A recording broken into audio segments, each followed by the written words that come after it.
बच्चों class 9th की science का चैप्टर साउंड जो है ना, वो एकमात्र ऐसा चैप्टर है जिसमें थ्योरी वाला पोर्शन ज़्यादा है और न्यूमेरिकल पोर्शन कम है। और जो इसके टॉपिक्स है ना बच्चों, वो इतने इंपॉर्टेंट और इतने डेली लाइफ से रिलेवेंट हैं कि बच्चों को वो टॉपिक्स करने में बहुत ज़्यादा मज़ा आता है। और जी हाँ बच्चों, मज़ा आज भी बहुत आने वाला है, क्योंकि मैं लेकर के आया हूँ आप लोगों के लिए चैप्टर साउंड के टॉप के 12 कॉम्पिटेंसी बेस्ड क्वेश्चंस। बच्चों क्वेश्चंस बहुत ही इंपॉर्टेंट होने वाले हैं, ठीक है। और आपको बता दूं कि बच्चों जो क्वेश्चन मैंने यहाँ पर लिए हैं, जो 12 क्वेश्चन मैंने उठाए हैं, वो इस तरह से हैं कि हर टॉपिक से क्वेश्चन को उठाया गया है। और बच्चों क्वेश्चन का लेवल जो है वो इजी नहीं होगा। मैं पहले वीडियो में भी आपको बता चुका हूं कि जो क्वेश्चंस का जो स्टैंडर्ड होता है बच्चों, वो इसमें एवरेज या अबव एवरेज रहते हैं, क्योंकि इजी वाले क्वेश्चंस करने में आपको दिक्कत नहीं होती। तो उन क्वेश्चंस को बार बार जो है स्लाइड में करने से, आपने स्कूल में भी कर लिए हैं, आपने बुक में भी पढ़ दिए हैं, ठीक है, आप लोग कहीं ट्यूशन पर वगैरह भी पढ़ते होंगे, और वही क्वेश्चन अगर हम आपको यहाँ पर करवा दो तो फायदा नहीं है। तो इसलिए यहाँ पर जो क्वेश्चंस होंगे उनका लेवल स्टैंडर्ड का होगा, एवरेज या उससे ऊपर वाले क्वेश्चन होने वाले हैं, ठीक है। तो चलिए बच्चों शुरू करते हैं।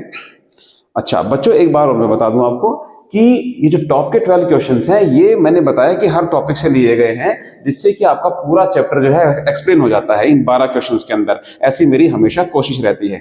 और आगे आने वाले वीडियोस में जो क्वेश्चंस होंगे वो भी इसी तरह के होंगे बच्चों। लगभग पूरे टॉपिक में कवर करूंगा, ठीक है बच्चों। आपको केवल क्वेश्चन का आंसर नहीं बताया जाता, बल्कि उसके पीछे का पूरा कॉन्सेप्ट समझाया जाता है। इसलिए वीडियो बच्चों कई बार थोड़ी सी लंबी हो जाती है। जैसे पिछला वीडियो भी अराउंड 55 मिनट का हो गया था, तो क्योंकि पीछे का पूरा कॉन्सेप्ट आपको समझाया जाता है, ताकि आप न केवल वो क्वेश्चन कर पाए जो इस स्लाइड में है, बल्कि उस टॉपिक से रिलेटेड अगर कोई दूसरा क्वेश्चन भी आता है तो उसे भी आप उड़ा डालें। जी हाँ बच्चों, और एक और बात बच्चों, मैं ये कंटेंट उठाता कहाँ से हूं, तो बच्चों इसके लिए मैंने अपनी पिछली वीडियो में भी बताया था कि मैं कुछ बुक्स का इस्तेमाल करता हूं बच्चों, जैसे कि प्रदीप की बच्चों, ठीक है, प्रदीप की साइंस वाली बुक, ठीक है, फिजिक्स की। और इसके तीनों अलग अलग आते हैं बच्चों, इसका केमिस्ट्री अलग आता है, फिजिक्स अलग आता है, बायो अलग आता है, ठीक है। एक मॉडर्न एबीसी है बच्चों, ठीक है, फिजिक्स की मॉडर्न एबीसी। और एक और है, लेकिन दोनों का कंटेंट अलग है, दोनों सेम पब्लिकेशन की है, ये भी मॉडर्न एबीसी की है। इसके अलावा अरिहंत की बुक का इस्तेमाल करता हूं बच्चों। इसके अलावा ओसवाल का जो क्वेश्चन बैंक है उसका इस्तेमाल किया जाता है, और किया जाता है बच्चों एनसीईआरटी और एनसीईआरटी एग्जाम्पल की बुक्स का इस्तेमाल। और साथ में लगाता हूं अपना दिमाग। जी हाँ बच्चों, क्वेश्चन को और थोड़ा सा उसका स्टैंडर्ड बढ़ाने के लिए, क्वेश्चन को थोड़ा सा अच्छा बनाने के लिए, अच्छे लेवल का बनाने के लिए, ठीक है बच्चों। तो वीडियो को एंड तक देखिएगा बच्चों, वीडियो बहुत ही इंपॉर्टेंट होने वाला है आपके लिए। अच्छा, सब बच्चे जो है एनसीईआरटी या अपनी कोई भी हेल्प बुक और एक रफ नोटबुक निकाल करके बैठ जाएं बच्चों, क्योंकि न्यूमेरिकल होने वाले हैं। वीडियो को पॉज करके पहले खुद से उस न्यूमेरिकल को सॉल्व किया कीजिए। वीडियो को पॉज करके कोई थ्योरी वाला क्वेश्चन है उसे भी खुद से सॉल्व किया कीजिए बच्चों। ऐसा आपका जो है वो होना चाहिए तरीका करने का। तो चलते हैं बच्चों बिना देरी किए हमारी फर्स्ट क्वेश्चन की तरफ। फर्स्ट क्वेश्चन है बच्चों, Which of the following sentence is or are correct for the sound wave? अच्छा, हमें करेक्ट वाला छांटना है बच्चों, ठीक है, करेक्ट वाला छांटना है। पहला सेंटेंस है कि sound waves are longitudinal waves. बच्चों बिल्कुल साउंड वेव्स लॉन्गिट्यूडनल वेव्स होती हैं बच्चों। लॉन्गिट्यूडनल वेव्स वो होती है जिनमें पार्टिकल की जो वाइब्रेशन की डायरेक्शन होती है वो उस वेव की प्रोपेगेशन की डायरेक्शन के पैरेलल या एंटी पैरेलल हो। मतलब जब ऐसे वेव जाती है, देखो ऐसे, आप देख रहे हो कैसे हो रहा है, मतलब पार्टिकल वाइब्रेट भी ऐसे कर रहा है और वेव का प्रोपेगेशन भी ऐसे हो रहा है, ठीक है। तो जब पार्टिकल इस तरफ को वाइब्रेट कर रहा है तो वो along the direction of propagation of wave है, ठीक है, उसके पैरेलल है। और जब इधर को आ रहा है तो एंटी पैरेलल है। तो इसलिए पार्टिकल कैसे वाइब्रेट कर रहा है, ये तो पैरेलल या एंटी पैरेलल, किसके, जिधर को वेव जा रही है उसके। तो ऐसी वेव्स को हम लॉन्गिट्यूडनल वेव कहते हैं। बिल्कुल साउंड एक लॉन्गिट्यूडनल वेव है। Sound waves are mechanical waves and require medium for the propagation. बच्चों जो मैकेनिकल वेव्स होती है उन्हें मीडियम की रिक्वायरमेंट होती है। वो किसी सॉलिड, किसी लिक्विड या किसी गैस के अंदर ही ट्रेवल कर सकते हैं, वैक्यूम में ट्रेवल नहीं कर सकते। साउंड को भी मीडियम की रिक्वायरमेंट होती है, तो ये भी मैकेनिकल वेव है, बिल्कुल ठीक लिखा है। Light wave are electromagnetic wave. बिल्कुल बच्चों, लाइट वेव जो है इलेक्ट्रोमैग्नेटिक वेव्स होती हैं, ठीक है, और ये नॉन मैकेनिकल होती है, इनको मीडियम की रिक्वायरमेंट नहीं होती। सन से देखो कितनी दूर से लाइट आ रही है, ठीक है, क्यों, क्योंकि वहां तो वैक्यूम होगा, तो इसलिए आ पा रही है, क्योंकि उनको मीडियम की जरूरत नहीं है। इलेक्ट्रोमैग्नेटिक वेव होती है एंड रिक्वायर मीडियम, नहीं बच्चों, मीडियम की रिक्वायरमेंट नहीं होती, तो ये सेंटेंस गलत हो गया। रेडियो वेव्स ये भी इलेक्ट्रोमैग्नेटिक वेव हैं, नॉन मैकेनिकल वेव्स हैं, ठीक है। Are the mechanical waves and require medium, फिर से गलत लिखा है बच्चों, मीडियम की रिक्वायरमेंट नहीं होती। तो सेंटेंस कौन से ठीक है? फर्स्ट टू, 1 एंड 2 बच्चों, option B will be right answer, ठीक है। तो ऐसे वाले जो क्वेश्चंस होते हैं ना, जिसमें 4 स्टेटमेंट दी होती है फिर ऑप्शन होते हैं, वो घुमा देते हैं बच्चों को। चलते हैं नेक्स्ट क्वेश्चन की तरफ। सेकेंड क्वेश्चन बच्चों क्या है? अच्छा, which of the following statement is correct about the sound wave? फिर से बच्चों वैसा ही क्वेश्चन है। A note is the mixture of several frequencies. बच्चों नोट और टोन के बारे में मैं आपको बता दूं, जो टोन होता है ना बच्चों, टोन वो सिंगल फ्रीक्वेंसी का साउंड होता है, ठीक है। टोन जो है सिंगल फ्रीक्वेंसी का साउंड है, बिल्कुल ठीक लिखा है। और नोट क्या होता है बच्चों? नोट जो है कई सारी फ्रीक्वेंसीज का मिक्सर होता है। तो ये वाला सेंटेंस भी बिल्कुल ठीक लिखा है। When sound travels, particle does not move and only disturbance move। बिल्कुल बच्चों, जब साउंड वेव ट्रेवल करती है तो वो अपने बगल वाले पार्टिकल को डिस्प्लेस कर देते हैं, डिस्टर्ब कर देते हैं, और डिस्टर्ब करने के बाद वापस अपनी पोजीशन पर आ जाते हैं। तो पार्टिकल मूव नहीं करते, बस डिस्टर्ब करते हैं बगल वाले को। तो डिस्टर्बेंस मूव करती है, एनर्जी मूव करती है। तो ये भी बिल्कुल ठीक लिखा है। Earthquake produces infrasonic sound wave before main shock. बच्चों बिल्कुल असली जो मेन वाला जो अर्थक्वेक आता है ना, उससे पहले जो है अर्थ जो है वो इंफ्रासोनिक साउंड वेव प्रोड्यूस करती है बच्चों। बिल्कुल इतना तेजी से वाइब्रेट करती है कि पता ही नहीं चल पाता ह्यूमन बींग्स को, ठीक है। अच्छा, तो ये भी बिल्कुल ठीक लिखा है। तो बच्चों चारों स्टेटमेंट ठीक है बच्चों, all the statements are correct, option D will be right answer. चलते हैं नेक्स्ट क्वेश्चन की तरफ, ठीक है बच्चों। अगर आपको वीडियोस पसंद आती हैं, मेरी टीचिंग अगर आपको पसंद आती है, क्वेश्चन का लेवल, ये सबसे इंपॉर्टेंट बात है बच्चों। करने को मैं कहीं से भी कॉपी पेस्ट कर सकता हूं बच्चों क्वेश्चंस को, लेकिन जो क्वेश्चन मैं आपके लिए बना करके लाता हूं ना, जो कंटेंट आपको मैं छांट करके लाता हूं इतनी सारी बुक्स में से, और प्लस में अपना दिमाग डाल करके जो मैं क्वेश्चन लाता हूं, ये कंटेंट आपको कहीं नहीं मिलेगा, ठीक है। कोई भी इजी क्वेश्चन आपको नहीं मिलेगा। और अगर कोई इजी क्वेश्चन मिलता भी है बच्चों, तो वो वैसा क्वेश्चन होगा जो फ्रिक्वेंटली आस्क होगा और बड़ा इंपॉर्टेंट होगा, जो अक्सर जो है कॉम्पिटिशन वाले एग्जाम्स में और अक्सर जो है सीबीएसई बोर्ड के एग्जाम में पूछा जाता है, ठीक है। तो अगर आपको मेरा कंटेंट पसंद आता है, टीचिंग पसंद आती है, तो बच्चों वीडियोस को लाइक कीजिएगा और शेयर कीजिएगा अपने सभी दोस्तों को, ठीक है। और बच्चों चैनल को कीजिएगा सब्सक्राइब, ठीक है।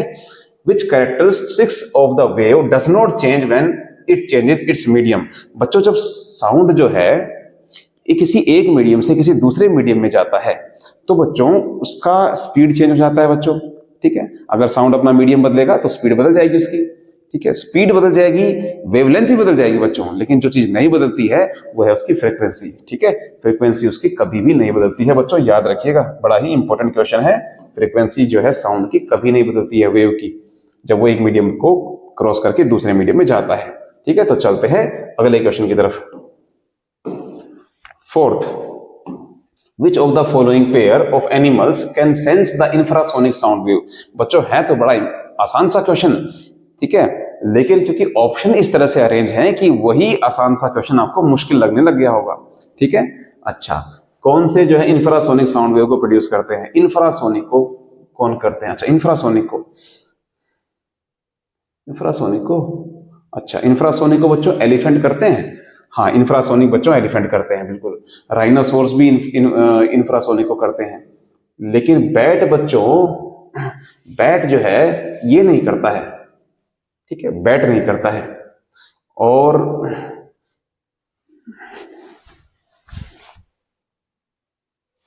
बात करें बच्चों अगर ऑप्शन बी की, तो एलिफेंट और व्हेल तो बच्चों इंफ्रासोनिक करते हैं, लेकिन डॉल्फिन जो है वो नहीं करती है बच्चों, डॉल्फिन नहीं करती है इंफ्रासोनिक को। वैसे ही अगर बात करें तीसरे ऑप्शन की, तो राइनोसर और व्हेल तो करते हैं बच्चों, लेकिन जो डॉग होता है वो नहीं इंफ्रासोनिक को सेंस करता है, ये सब अल्ट्रासोनिक को करते हैं बच्चों। लेकिन ऑप्शन डी में राइनोसोर, व्हेल और एलिफेंट बच्चों, ये तीनों के तीनों एनिमल इंफ्रासोनिक साउंड वेव को सेंस कर लेते हैं, ठीक है। तो बच्चों हमारा ऑप्शन डी सही होगा। चलते हैं नेक्स्ट क्वेश्चन की तरफ। कई बार बच्चों आसान क्वेश्चन भी मुश्किल बन जाता है, ठीक है। The velocity of the sound is more in moist air than dry air because the moist air has। अच्छा बच्चों, काफी अच्छा क्वेश्चन है, आप इसको पहले खुद से ट्राई कीजिएगा। आई नो कि जो है ऑलमोस्ट 95% बच्चे जो है इसका गलत आंसर करेंगे, ठीक है। बच्चों देखो, हमें बताना है कि वेलोसिटी साउंड की जो है वो मॉइस्ट एयर में ज्यादा होती है as compare to dry air, ठीक है। अब कुछ बच्चों को लग रहा होगा कि नहीं सर ऐसा नहीं है, मॉइस्ट एयर में ज्यादा होनी चाहिए, मॉइस्ट एयर में कम होनी चाहिए, ड्राई एयर में ज्यादा होनी चाहिए। तो बच्चों जरा देखो, जो स्पीड होती है बच्चों, स्पीड जो होती है साउंड वेव की किसी मीडियम में, वो किन किन चीजों पर डिपेंड करती है बच्चों। उसका फॉर्मूला देखो क्या होता है। उसका फॉर्मूला होता है root into gamma into pressure, ठीक है। गामा इंटू बच्चों गामा है, ठीक है, गामा इंटू प्रेशर अपॉन में डेंसिटी, बच्चों ये है। तो जो वेलोसिटी है, जरा देखिए ध्यान से, यहां से क्या रिजल्ट आया कि जो वेलोसिटी है यानी कि स्पीड ऑफ साउंड है वो इनवर्सली प्रोपोर्शनल है बच्चों, किसके, स्क्वायर रूट ऑफ डेंसिटी के, ठीक है, डेंसिटी के स्क्वायर रूट के इनवर्सली प्रोपोर्शनल है बच्चों। स्क्वायर रूट के, चलो वो तो छोड़ो, पर ये देखो कि इनवर्सली प्रोपोर्शनल है। इनवर्सली प्रोपोर्शनल मतलब जहां पर डेंसिटी ज्यादा होगी वहां पर स्पीड कम हो जाएगी, जहां पर स्पीड कम होगी वहां डेंसिटी बढ़ जाएगी। अब आपको ये देखना है कि मॉइस्ट एयर में और ड्राई एयर में किसकी डेंसिटी ज्यादा है, ठीक है। एक तरफ है मॉइस्ट एयर, एक तरफ है मॉइस्ट एयर और एक तरफ है ड्राई एयर, ठीक है। अब आपको क्या लग रहा होगा ना कि सर मॉइस्ट एयर की डेंसिटी ज्यादा होगी क्योंकि इसमें पानी की बूंदें भी आ जाती है ना, और ड्राई एयर में तो क्या होगा, हवाई हवा होगी, तो उसमें पार्टिकल की कम हो जाएंगे पार्टिकल्स, इसलिए उसकी डेंसिटी कम हो जाएगी, मॉइस्ट एयर की डेंसिटी ज्यादा हो जाएगी। बच्चों ऐसा केवल हमें सोचने पर लगता है, जबकि रियल में ऐसा नहीं है, ठीक है। मैं आपको बताता हूं क्यों। बच्चों जब एयर ड्राई रहती है ना, तो ड्राई एयर में बच्चों बहुत सारी गैसेज होती हैं, नाइट्रोजन गैस होती है, ऑक्सीजन गैस होती है, CO2 रहती है और इसके अलावा भी अन्य गैसेज रहती हैं। तो ये सब मिलाकर बच्चों जो मास आता है, मास ऑफ एयर, ठीक है, एयर का जो मास आता है बच्चों ड्राई एयर का, वो लगभग 29 ग्राम पर मोल आता है, ठीक है। इन सब गैसेस को अगर मैं इनका मास निकालूंगा तो पर मोल के हिसाब से 29 ग्राम जो है वो मास आ जाएगा एयर का, ठीक है। अच्छा, अगर बात करूं बच्चों यहां पर जो है मॉइस्ट एयर का मास कितना होगा, ठीक है, इसका मास अगर निकालूं मैं यहां पर, तो बच्चों यहां पर पानी होता है, पानी ज्यादा होता है, और बच्चों ड्राई जो गैसेज होती है वो उतनी नहीं होती हैं, कम हो जाती है, और पानी ज्यादा होता है, वाटर ज्यादा होता है, और वाटर का मास बच्चों आपको पता है 18 ग्राम पर मोल के हिसाब से होता है। तो बच्चों अगर दोनों को मैं कंपेयर करूं तो 29 जो है बड़ा है 18 से, ठीक है। तो 29 बच्चों ये है क्या, मास। और डेंसिटी कैसे निकालते हो आप, डेंसिटी होता है मास अपॉन वॉल्यूम, यानी कि जिसका मास ज्यादा होगा उसकी डेंसिटी भी ज्यादा होगी। तो मास ज्यादा किसका है, मास उस एयर का ज्यादा है जो कैसी है, ड्राई है, इसलिए ड्राई एयर की डेंसिटी ज्यादा होती है। अब अगर ड्राई एयर की डेंसिटी ज्यादा है, अगर डेंसिटी ज्यादा है ड्राई एयर की, तो उसमें स्पीड उसकी कम हो जाएगी, क्योंकि इनवर्सली प्रोपोर्शनल है ना, तो उसमें स्पीड कम हो जाएगी, इसलिए ड्राई एयर में स्पीड कम होती है और मॉइस्ट एयर में स्पीड ज्यादा होती है। तो इनमें से बताओ कौन सा रीजन सही है, क्योंकि मोर डेंसिटी ऑफ ड्राई एयर, बिल्कुल बच्चों, क्योंकि ड्राई एयर की डेंसिटी ज्यादा होती है, ये कारण है, ठीक है, less density than dry air, moist air, because moist air has, अच्छा मोइस्ट एयर को पूछा बच्चों, moist air has less density, moist air की डेंसिटी कम होती है, ठीक है। ये मोइस्ट एयर थी, उसकी डेंसिटी कम है बच्चों, क्योंकि उसका मास कम आ रहा है, ठीक है। तो बच्चों चलते हैं नेक्स्ट क्वेश्चन की तरफ। आई होप आपको ये क्वेश्चन समझ में आया होगा, ठीक है। अच्छा, छठा क्वेश्चन बच्चों, छठा क्वेश्चन अजर्जन रीजन का आ गया है। अजर्जन कह रहा है कि to hear an echo the reflector should be at least 17.2 metre away from the source of sound.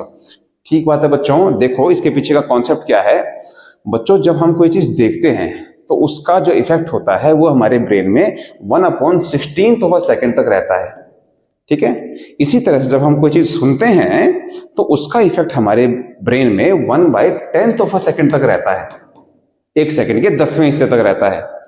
अगर इस टाइम के बाद 1 सेकेंड के 10वें हिस्से के बाद अगर कोई साउंड आता है तो वो हमें अलग से सुनाई देता है। अगर कोई साउंड 1/10 सेकेंड से पहले ही हमारे पास आ गया तो हम उन दोनों साउंड में डिफरेंस नहीं कर पाएंगे, ठीक है। मान लीजिए इधर से एक साउंड आया ए नाम का, ठीक है, और उसका इफेक्ट मेरे ब्रेन में कब तक रहेगा, 1/10 सेकेंड तक रहेगा, ठीक है। 1/10 सेकेंड के बाद कोई दूसरा साउंड आता है मेरे पास तो मुझे वो साउंड अलग से सुनाई देगा, ठीक है। और अगर 1/10 से पहले ही आ गया तो ये वाला साउंड और वो नया साउंड दोनों मिक्स कर जाएंगे और मुझे डिफरेंस नहीं समझ में आएगा, ठीक है। दोनों साउंड ओवरलैप कर जाएंगे बच्चों, ठीक है, जिससे क्लैरिटी नहीं आएगी। तो इसलिए जब इको होता है तो इको में बच्चों क्या होता है कि हम जब चिल्लाते हैं, मान लीजिए हम किसी खुले हॉल में हैं, हम चिल्लाते हैं हेलो, तो साउंड हमारे पास 2-3 बार सुनाई देता है, हमें 2-3 बार हमें सुनाई देता है। क्यों? क्योंकि वो टकरा कर वापस आता है बच्चों, ठीक है। तो हमने जो हेलो बोला तो ये हमारा ओरिजिनल साउंड था जो हमने सुना।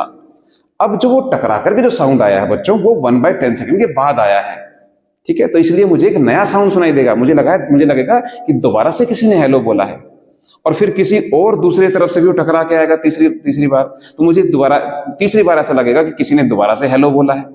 तो बच्चों हो क्या रहा है कि साउंड को जाने में और टकरा करके वापस आने में समय लग रहा है, इसलिए हमें हर साउंड अलग अलग सुनाई दे रहे हैं, और इसी को कहते हैं इको, ठीक है।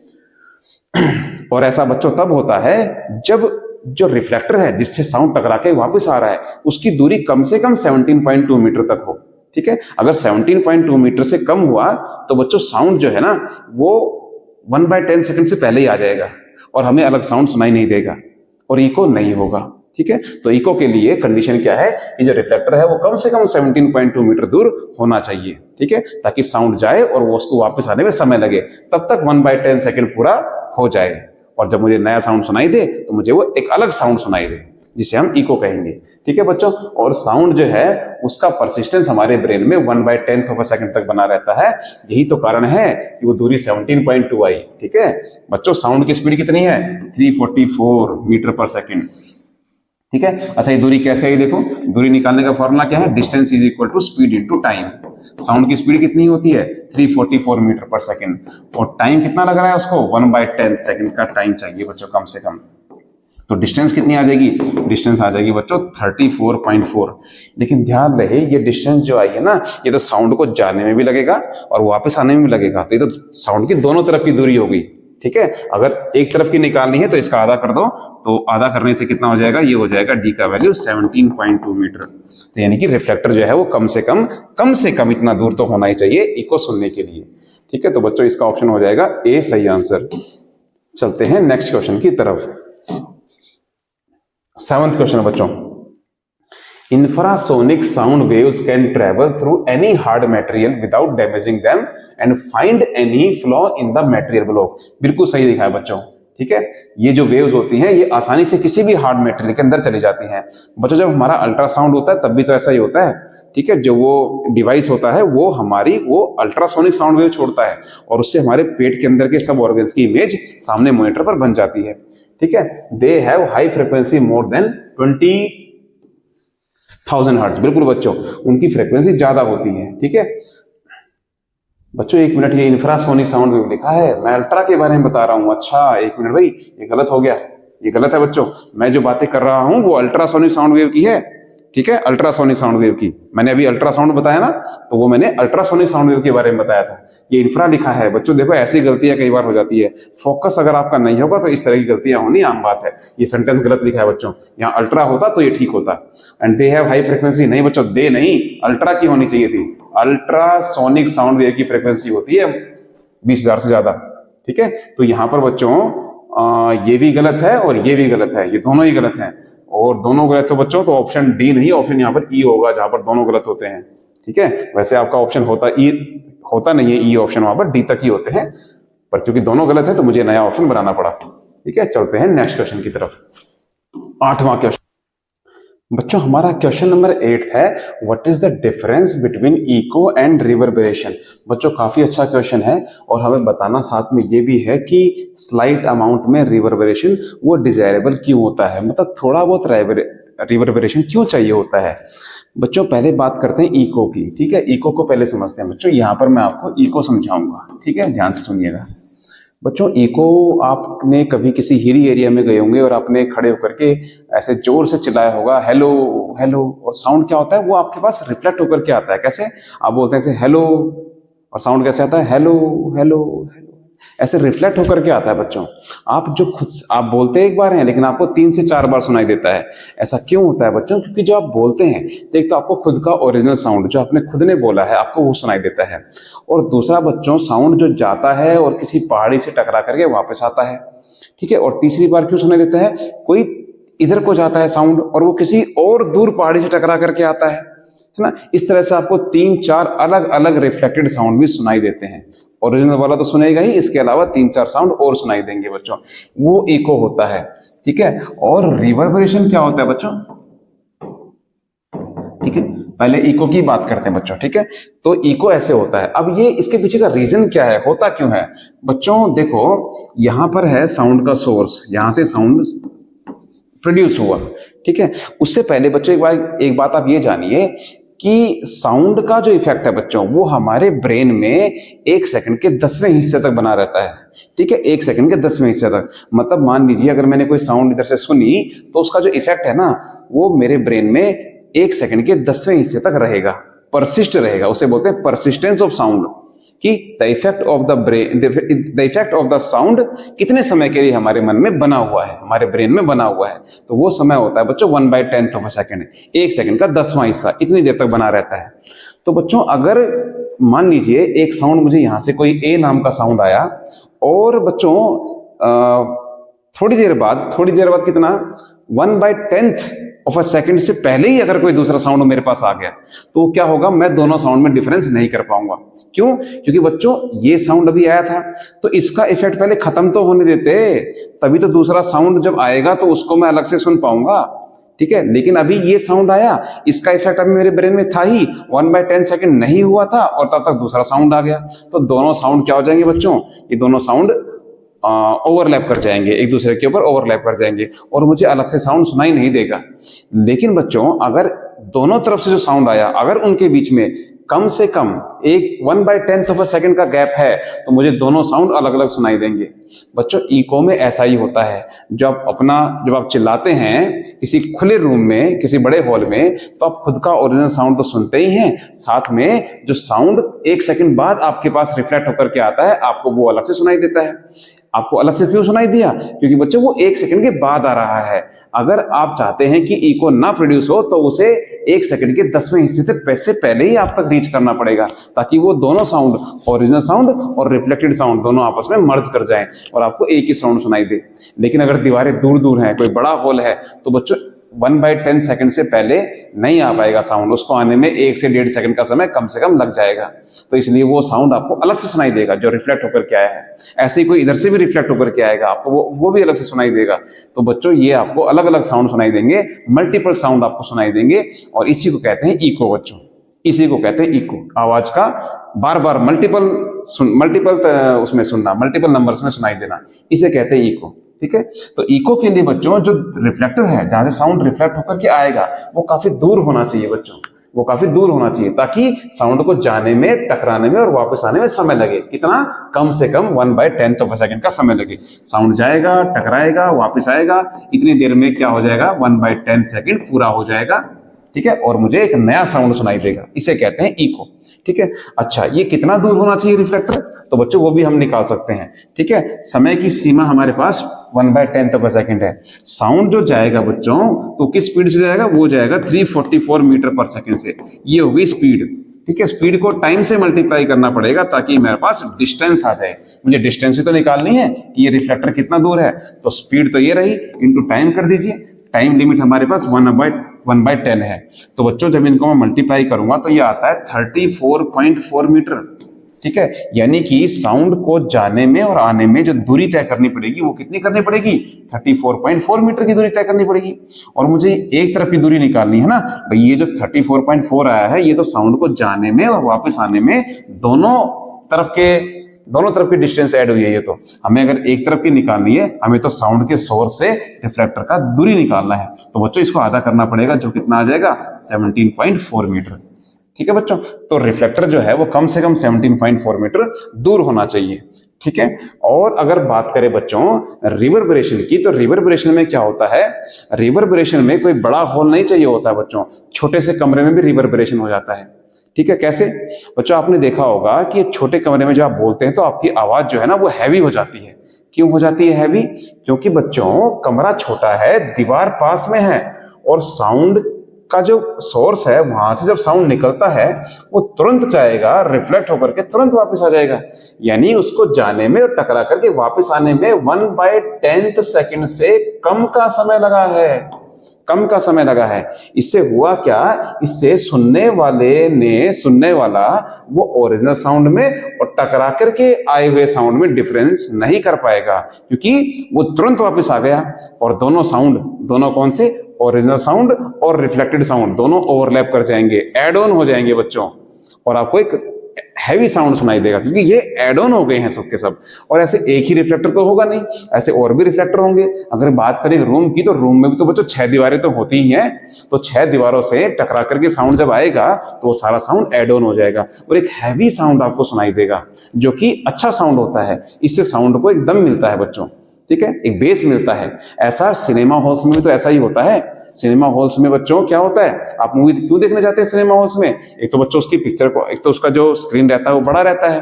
दूसरा बच्चों रीजन क्या है, दूसरा रीजन है कि वहां पर साउंड जो है वो दमदार साउंड सुनाई देता है।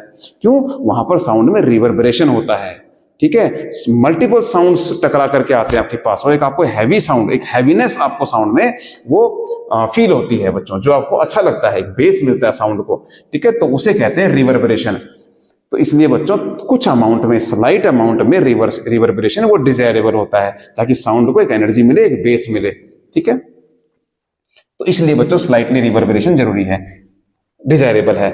और इसमें क्लिफ की दूरी बच्चों, रिफ्लेक्टर की दूरी वो 17.2 मीटर से कम की होनी चाहिए। इसमें 17.2 या कम या उससे ज्यादा की होनी चाहिए, ठीक है। इसमें साउंड का मल्टीपल साउंड सुनाई देते हैं, और इसमें साउंड क्या होते हैं, रिफ्लेक्टेड साउंड और ओरिजिनल साउंड ओवरलैप हो जाते हैं।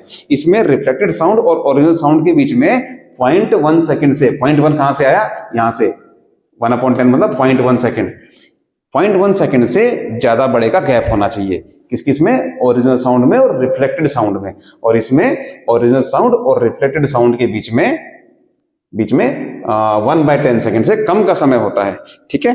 तो ये डिफरेंस है बच्चों रिवर्बरेशन में और किसमें, और इको में, ठीक है। चलिए अब चलते हैं नेक्स्ट क्वेश्चन की तरफ। 9th क्वेश्चन है बच्चों, the difference between two successive compression is 17 into 10 to the power 4 metre if the sound. अच्छा बच्चों, इसको 10 to the power -4 है ना, इसको 10 to the power -3 कर लो, ठीक है, -3 कर लीजिए, ठीक है। वैसे तो -4 में भी बच्चों वैसे ही समझाना है, तरीका तो वही रहेगा।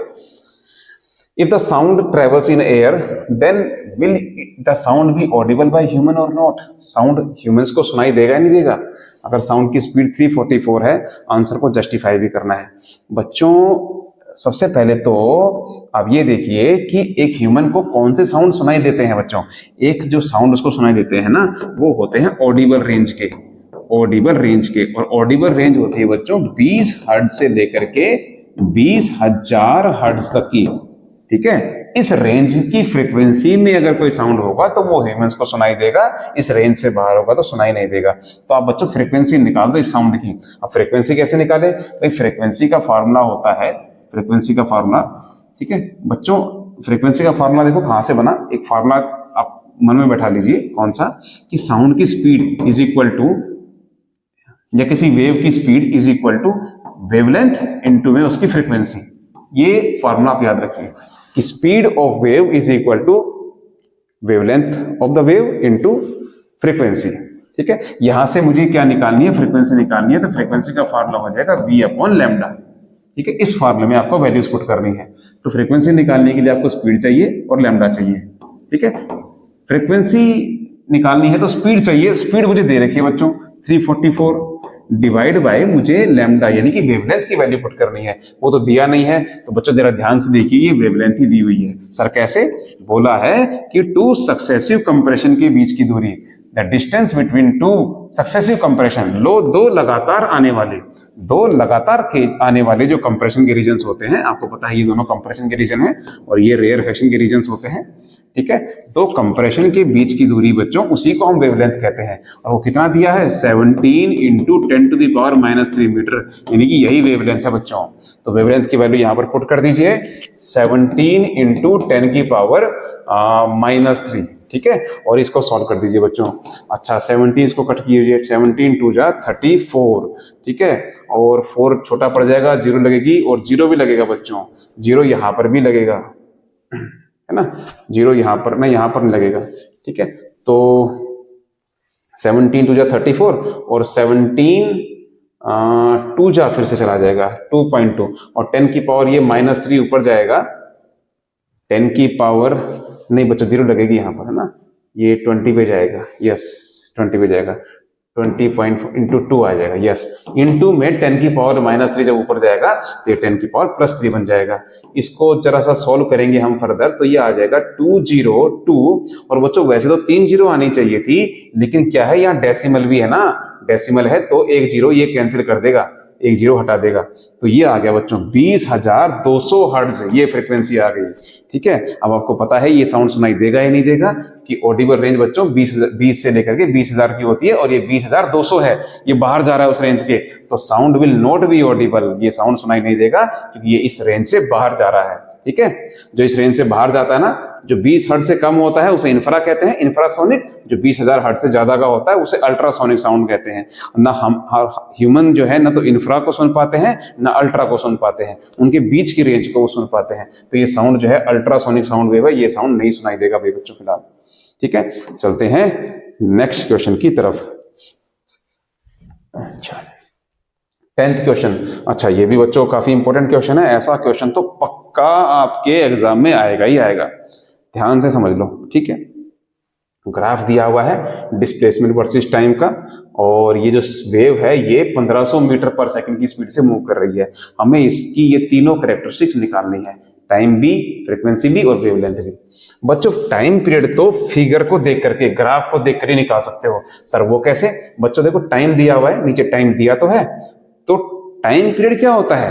टाइम पीरियड होता है एक वेव को ऑसिलेट करने में लगा समय, और एक वेव का ऑसिलेशन का मतलब क्या है बच्चों, वो भी जान लो जरा। ठीक है, ये होता है एक ऑसिलेशन, ध्यान रखना, जब वेव यहां से ऐसे पूरी जाए, यानी कि जब एक कंप्रेशन का रीजन बने और एक रेयरफेक्शन का, उसे एक ऑसिलेशन कहते हैं। ठीक है, ठीक है, यानी कि यहां पर अगर हम देखें तो यहां पर बच्चों ये एक ऑसिलेशन पूरा हुआ है। ठीक है सर, लेकिन साउंड वेव तो यहां से शुरू हो रही है, कोई बात नहीं बच्चों, करेंगे उसका भी करेंगे हम हिसाब। तो अब ये देखो साउंड को यहां पर पहुंचने में, इस वेव को यहां पर पहुंचने में कितना समय लगा? 2.5 का, 2.5 है ना, यहाँ पर 2.5 है, 2 और 3 के बीच में 2.5, और यहाँ पर कितना हुआ है समय? यहाँ पर भाई ये 0 है, ये 1 है, तो यहाँ पर हुआ है आधा, आधा मतलब 0.5। ठीक है, यानी कि साउंड को, इस वेव को यहां से यहां आने में कितना समय लगा होगा? 2.5 में से 0.5 माइनस कर देंगे बच्चों, तो यानी कि यहां पर जो टाइम लगा होगा ना, उसे टाइम लगा होगा, टाइम टेकन, पूरा लिखेंगे, time taken to complete one oscillation, एक ऑसिलेशन को पूरा करने में उसे कितना समय लगा है? 2.5 माइनस में 0.5 इज इक्वल टू 2। और बच्चों ध्यान रखना ये सेकंड नहीं है, इधर देखो ये माइक्रो सेकंड है बच्चों, माइक्रो सेकंड। ठीक है, माइक्रो सेकंड है, और बच्चों एक ऑसिलेशन को पूरा करने में जो समय लगता है उसी को तो टाइम पीरियड कहते हैं। So time period is equal to क्या हो जाएगा? 2 माइक्रो सेकेंड्स। माइक्रो सेकंड को सेकंड में कन्वर्ट करने के लिए हम 10 की पावर -6 से मल्टीप्लाई कर देते हैं और ये आ जाएगा हमारा टाइम पीरियड। ठीक है, अच्छा उसके बाद हमें फ्रीक्वेंसी निकालनी है। फ्रीक्वेंसी, ये पहला पार्ट हो गया बच्चों, दूसरे पार्ट में फ्रीक्वेंसी निकालनी है। फ्रीक्वेंसी क्या होता है? फ्रीक्वेंसी टाइम पीरियड का उल्टा होता है बच्चों, टाइम का रेसिप्रोकल कर दो तो फ्रीक्वेंसी आ जाती है, और टाइम पीरियड हम अभी हमने निकाला है इतना। ठीक है, चलो फ्रीक्वेंसी निकाल देते हैं। 1 को 2 से डिवाइड करेंगे तो 0.5 आएगा, इंटू 10 की पावर ऊपर जाएगा तो ये प्लस का हो जाएगा।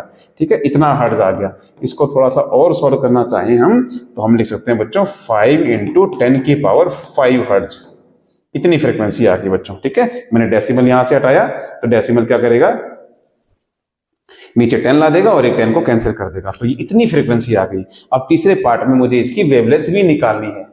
ठीक है, वेवलेंथ के लिए बच्चों फिर से हमारा वो वाला फार्मूला जो मैंने आपको पिछली स्लाइड में बताया था कि v is equal to speed is equal to wavelength into frequency, ये फार्मूला। ठीक है, और यहां से आप वेवलेंथ कैसे निकालेंगे? Wavelength is equal to v upon nu, speed upon frequency हो जाएगा, तो यहां से वेवलेंथ आ जाएगी हमारी v कितना है? v दे रखा है इन्होंने 1500 मीटर पर सेकेंड, अपॉन में फ्रीक्वेंसी कितनी आई है? फ्रीक्वेंसी आई है 5 इंटू 10 की पावर 5। ठीक है, अच्छा इसको अब कट कर देंगे बच्चों हम। ठीक है, कट कर देंगे, 5 से कट कर जाएगा बच्चों, 5 3 जा 15, 300 इंटू 10 की पावर 5 यानी कि 3 इंटू 10 की पावर 7। और क्योंकि हम वेवलेंथ निकाल रहे हैं तो ये मीटर में होगी। तो बच्चों ये आ गई वेवलेंथ, वेवलेंथ भी आ गई हमारे पास फ्रीक्वेंसी भी आ गई और हमारे पास टाइम पीरियड भी आ गया। बड़ा ही इंपॉर्टेंट क्वेश्चन है, पक्का आएगा, अच्छे से इसको पैक कर लो, ठीक है। स्क्रीनशॉट ले लिया करो टाइम से। चलते हैं नेक्स्ट क्वेश्चन की तरफ।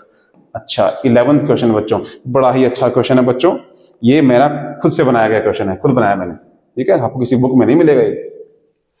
Compare the following graph, answer the following questions. ठीक है बच्चों, दो ग्राफ हैं, ग्राफ ए ग्राफ बी। और देखो ग्राफ ए से क्या निकालना आपको, ग्राफ ए में कौन सी साउंड वेव बिलोंग करती है एक लड़की को और कौन सी एक बॉय को करती है, यानी इसमें से लड़की की आवाज कौन सी है, लड़के की कौन सी है। अब कोई कहेगा हमें क्या पता कौन सी किसकी आवाज है, लेकिन बच्चों साइंस का स्टूडेंट, क्लास 9th का साइंस का स्टूडेंट क्या कहेगा कि जो गर्ल्स होती हैं, गर्ल्स की जो फ्रीक्वेंसी होती है साउंड की, वो हाई फ्रीक्वेंसी का साउंड होता है, हाई फ्रीक्वेंसी का साउंड होता है, हाई फ्रीक्वेंसी होती है। और हाई फ्रीक्वेंसी जिसकी होती है ना, उनकी हाई पिच भी होती है, हाई पिच होती है, हाई पिच का साउंड होता है। और फ्रीक्वेंसी मतलब क्या होता है बच्चों, number of oscillations completed in 1 second, यानी कि जो ज्यादा बार ऑसिलेट करता है 1 सेकेंड में उसकी फ्रीक्वेंसी ज्यादा होती है, और जो कम बार ऑसिलेट करता है उसकी फ्रीक्वेंसी कम होती है। तो आपको देखने से साफ साफ पता लग रहा है कि ग्रीन कलर जो है, ग्रीन रंग की जो वेव है ग्रीन कलर की, वो ज्यादा बार ऑसिलेट कर रही है। कितनी बार, 3 बार ऑसिलेट कर रही है। और येलो वाली कितनी बार कर रही है, वो 1 ही बार कर रही है भाई। तो इसलिए गर्ल्स वाली कौन सी हो जाएगी, ग्रीन रंग की जो वेव है वो गर्ल्स की है, वो गर्ल के साथ। क्यों, क्योंकि उसमें नंबर ऑफ ऑसिलेशन ज्यादा होते हैं। ठीक है बच्चों, एक काम करते हैं ना, पिच के बारे में पूछा नहीं है, पिच हटाओ, ठीक है, यहां पर बीच में ऑसिलेशन डाल दो, ठीक है, मोर ऑसिलेशन डाल दो, मोर ऑसिलेशन, ज्यादा ऑसिलेशंस करेगा और वो ग्रीन है। इसी तरह से बॉयज की कौन सी हो जाएगी बच्चों, बॉयज की जो होती है ना, उनकी लो फ्रीक्वेंसी होती है, कम फ्रीक्वेंसी होती है, और वो कम बार, लेस टाइम वो ऑसिलेट करेंगी, लेस ऑसिलेशंस होंगे। ठीक है, और वो किस में हो रहे हैं, वो हो रहे हैं येलो वाली में। तो येलो वाली किसकी है, बॉयज की है। ठीक है, अच्छा बी पार्ट देखिए, बी ग्राफ में आपको क्या करना है, बताना है कि कौन सी इसमें से लॉइन की है, कौन सी कैट की है। बच्चों जो लॉइन की आवाज होती है ना, वो लाउड होती है, ठीक है, लाउड।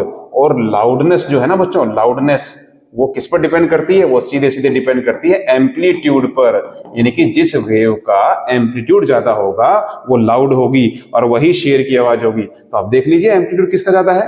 एम्पलीट्यूड कैसे पता करते हैं, एम्पलीट्यूड मतलब ये जो मीन लाइन है यहां से दूरी, ठीक है, ये दूरी कितनी है, तो ये दूरी और ये दूरी में डिफरेंस देखिए बच्चों, किस दूरी का, किस केस में किस वेव की दूरी ज्यादा है मीन लाइन से, ब्लू वाली की ज्यादा है, यानी कि ब्लू वाली का एम्पलीट्यूड ज्यादा है, मोर एम्पलीट्यूड, और इसका येलो वाली का लेस एम्पलीट्यूड। ठीक है, तो एम्पलीट्यूड किसका ज्यादा है, ब्लू वाली का। तो ब्लू वाली किसकी होगी बच्चों, ब्लू वाली होगी, ब्लू वाली का मोर एम्पलीट्यूड है, मोर एम्पलीट्यूड है, उसका ज्यादा एम्पलीट्यूड है, तो वो साउंड ज्यादा एनर्जी वाला होगा। तो वो किसकी होगी, शेर की होगी, शेर मतलब लॉइन की होगी बच्चों। ठीक है, और इसका उल्टा भी आप लिख दीजिएगा भी कि जिसकी एम्पलीट्यूड कम है, जिसकी लाउडनेस कम है, वो कौन सा है, येलो वाला, वो हो जाएगा कैट का sound, soft sound, soft sound. जो सॉफ्ट साउंड होता है वो ज्यादा दूर तक नहीं जा पाता, बिल्ली की आवाज ज्यादा दूर नहीं जाएगी, शेर की आवाज बहुत दूर तक जाती है। जिन लोगों को घर के आसपास कोई जू है, चिड़ियाघर, और उसमें शेर रहता है, तो जब वो दहाड़ता होगा ना तो सुनाई देता होगा आसपास। ठीक है, चलते हैं 12th क्वेश्चन की तरफ। चाइल्ड, ये हेयर्स नहीं है बच्चों, बाल नहीं है यार, बाल कहां से आ गए बीच में, हेयर्स, सुनना। एक चाइल्ड सुनता है इको को फ्रॉम अ क्लिफ, क्लिफ मतलब कोई भी ऑब्स्टेकल, रिफ्लेक्टर जैसे। ठीक है, कितना बार, कितनी देर बाद, 4 seconds after the sound of a powerful cracker is produce. अच्छा, कोई बच्चा है बच्चों यहाँ पर शैतान, और उसने अपने हाथ में एक पटाखा ले रखा है और वो पटाखा फोड़ देता है। ठीक है, यहां से साउंड निकलता है, साउंड ट्रेवल करता है, जाता है, आगे कोई क्लिफ है, क्लिफ मतलब कोई भी ऑब्स्टेकल, रिफ्लेक्टर, जाता है, रिफ्लेक्ट होता है और वापस आता है। कितनी देर बाद, 4 सेकंड बाद, 4 सेकंड बाद। बच्चों ध्यान रखना, ये जो 4 सेकंड है, 4 तो दिखाई नहीं, जो 4 सेकंड है ये साउंड के जाने का और आने का दोनों तरफ का टाइम है। ठीक है, दोनों तरफ का टाइम है। एक तरफ का टाइम कितना हो जाएगा, एक तरफ का टाइम होगा 2 सेकंड का, एक तरफ का टाइम होगा 2 सेकंड का। सर आपने क्यों किया आधा बच्चों, क्योंकि मुझे इसमें दूरी निकालनी है, और दूरी के लिए मैं फॉर्मूला इस्तेमाल करूंगा स्पीड इनटू टाइम का। ठीक है। तो जब मैं टाइम रखूंगा बच्चों, तो मुझे बताओ दूरी मुझे दोनों तरफ की निकालनी है, एक ही तरफ की निकालनी है? दूरी तो एक ही तरफ की निकलती है, तो इसलिए टाइम भी एक ही तरफ का लीजिए ना। अब दोनों तरफ का टाइम लेंगे तो क्या होगा, ये डबल दूरी आ जाएगी, फिर आंसर गलत हो जाएगा। तो इसलिए टाइम को मैंने पहले ही आधा कर दिया है, ठीक है, वरना फिर डिस्टेंस भी डबल आ जाएगी। स्पीड कितना है, स्पीड कितना है, स्पीड कितना है, 340 मीटर पर सेकेंड। हमेशा 344 नहीं रखना पड़ता, जो दिया हुआ है वो रखना पड़ता है। 340 इंटू टाइम कितना है, टाइम है 2 सेकंड का, मल्टीप्लाई किया तो ये आ गया 680 मीटर, ठीक है, डिस्टेंस आ गई। यानी कि फायर क्रैकर फोड़ने वाले इस शरारती बच्चे से ये क्लिफ जो है, ये क्लिफ कितना दूर है, 680 मीटर दूर है।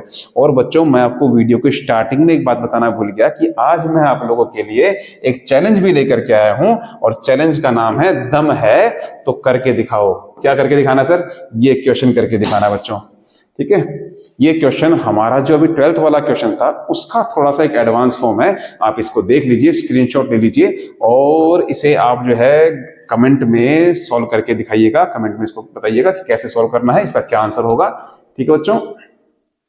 तो चैलेंज को कीजिए एक्सेप्ट, और अगर आपको वीडियो अच्छी लगी है बच्चों तो चैनल को सब्सक्राइब कीजिए, ज्यादा से ज्यादा शेयर कर दीजिए बच्चों, ठीक है। बच्चों क्वेश्चन उतना इजी भी नहीं है, हालांकि ऐसे लेवल के क्वेश्चन मैंने अंदर नहीं करवाया, मैं अगले एक्सप्लेनेशन में करवा दूंगा आपको अगली वीडियो में। और अगली वीडियो हमारी होने वाली है ग्रेविटेशन की। ग्रेविटेशन से बच्चे ऐसे भागते हैं ना, क्योंकि पूरा का पूरा इतना ज्यादा कॉन्सेप्ट है उसके अंदर और इतने न्यूमेरिकल्स हैं बच्चों कि बच्चे घबरा जाते हैं। चलिए बच्चों, अगले बार मुलाकात होगी चैप्टर ग्रेविटेशन के साथ, ठीक है। Thank you so much. जय श्री राम, जय हिंदुस्तान, जय उत्तराखंड।